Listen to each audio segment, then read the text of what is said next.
Hello guys, welcome back to my YouTube channel. और आज का हमारा टॉपिक है रेस्पिरेटरी सिस्टम ऑफ लैप्स।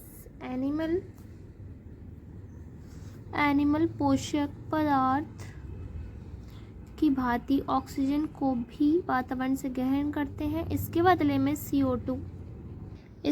में CO2 को वातावरण में मुक्त करते हैं। वातावरण से O2 लेने व CO2 में से मुक्त करने की क्रिया को गैसेस एक्सचेंज कहते हैं।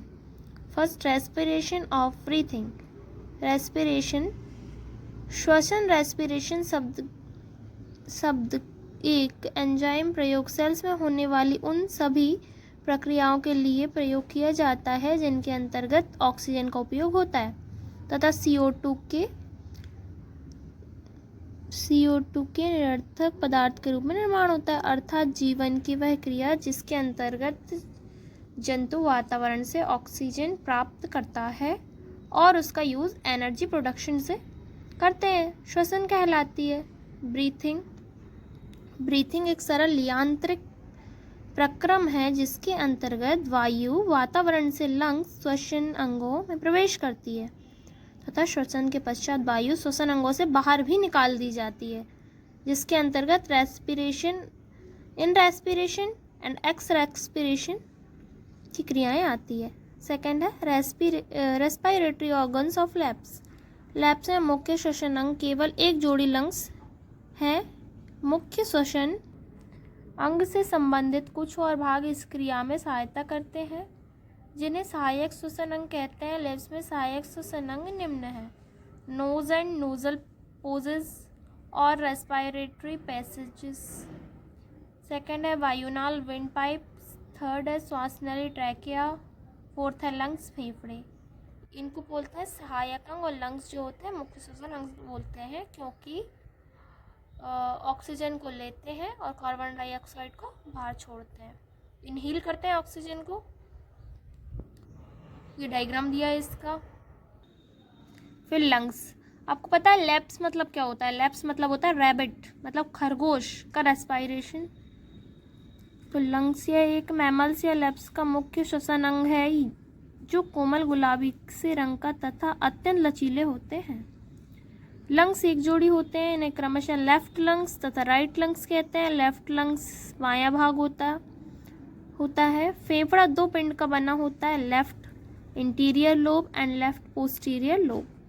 पोस्टीरियर लोब अग्रपिंड से तिगुना बड़ा होता है। इसी प्रकार राइट लंग्स चार पिंडों से बटा होता है: anterior azygos lobe, right anterior lobes, right posterior lobes, posterior एक्सोस।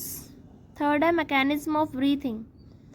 Lapse अर्थात खरगोश तथा अन्य मैमल्स में यह क्रिया दो प्रकार की होती है: नॉर्मल पोजीशन में एंड डेयरिंग पोजीशन में। कोस्टल ब्रीथिंग, यह पसलियों और उसके बीच स्थित कोस्टल मसल द्वारा होती है। लैप्स की थोरेसिक व वक्षीय कैविटी एक बक्से की तरह होती है जिसके पृष्ठ पर थोरेसिक वर्टिब्रेट कॉलम, आधार तल पर स्टर्नम तथा पार्श्व तलों पर पसलियां पाई जाती हैं। प्रत्येक पसलियों के बीच में दो प्रकार की ऐच्छिक कोस्टल मसल पाई जाती है: इंस्पायरेटरी एक्सटर्नल इंटरकोस्टल मसल। ये मसल प्रत्येक पसली के ऊपरी सिरे से निकलकर अपने पीछे वाली पसली के निचले सिरे पर लगी होती है। एक्सपायरेटरी इंटरकोस्टल मसल, ये पसलियां प्रत्येक पसली के निचले भाग से निकलकर अपनी पीछे वाली पसली के ऊपरी भाग से लगी होती है। इन पेशियों में संकुचन सदैव उनके ओरिजिन की ओर होता है। कोस्टल इंस्पिरेशन या बाय इंटरकोस्टल मसल में संकुचन होता है। वो पसलियां आगे को खिसकने के साथ कुछ बाहर पार्श्व तल की ओर खिसकती हैं जिससे स्टर्नम नीचे की ओर झुकता है। इन क्रियाओं के फलस्वरूप थोरेसिक कैविटी का आयतन बढ़ता है। थोरेसिक कैविटी का आयतन बढ़ने के साथ प्लूरल कैविटी का आयतन, जिससे इन गुहिकाओं के अंदर फेफड़े का भी आयतन बढ़ने लगता है। लंग्स फूल जाते हैं। इसके फूल जाने से उनमें वायु का दबाव शरीर के बाहर की ओर वायु के दबाव की अपेक्षा कम होता है। शरीर से बाहर तथा लंग्स के भीतर वायु का दबाव एक से रखने के लिए वायु बाहरी नास छिद्रों से नेजल चैम्बर तथा श्वसन मार्ग से होकर होती हुई ट्रैकिया द्वारा लंग्स से तेजी से खिंचती चली जाती है, जिसको कोस्टल इंस्पिरेशन कहते हैं। कोस्टल इंस्पिरेशन एक्सपिरेशन बिना किसी पेशी की संकुचन के ही होता रहता है। केवल एक्सटर्नल इंटरकोस्टल मसल के फैलने या शिथिलन रिलैक्सेशन से पसलियां तथा स्टर्नम अपनी सामान्य दशाओं में लौटकर एक्सपिरेशन करते हैं। इसके निष्क्रिय एक्सपिरेशन भी कहते हैं। इसके अंतर्गत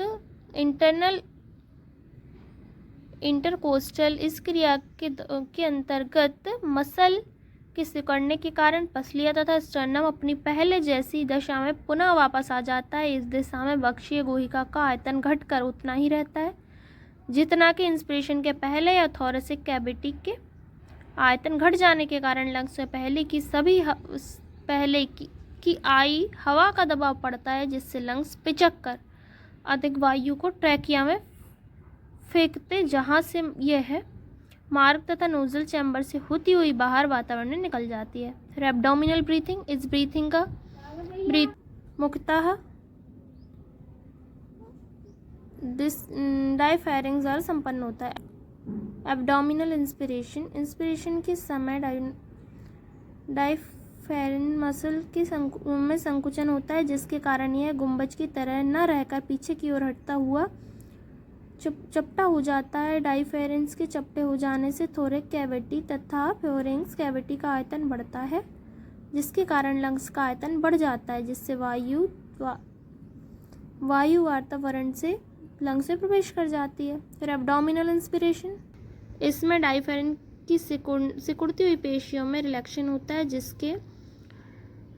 जिसके डायफेरिन चपटा न रहकर फिर वक्षीय गुहा की ओर उठकर गुंबज बना लेता है। अदर पेशियों के संकुचन से उधर गुहा एक आंतरिक अंगों की डिस्फेरिंग्स को धक्का देकर सामने तथा वक्षीय गुहिका की ओर दबाते हैं। इस प्रकार डायफेरिंग्स के वक्षीय गुहा की ओर गुंबज के रूप में होने से वक्षीय गुहा का आयतन घटता है, जिसके कारण लंग्स पर दबाव पड़ता है और लंग्स के सिकुड़ने से इसके अंदर भरी वायु का निष्कासन होता है।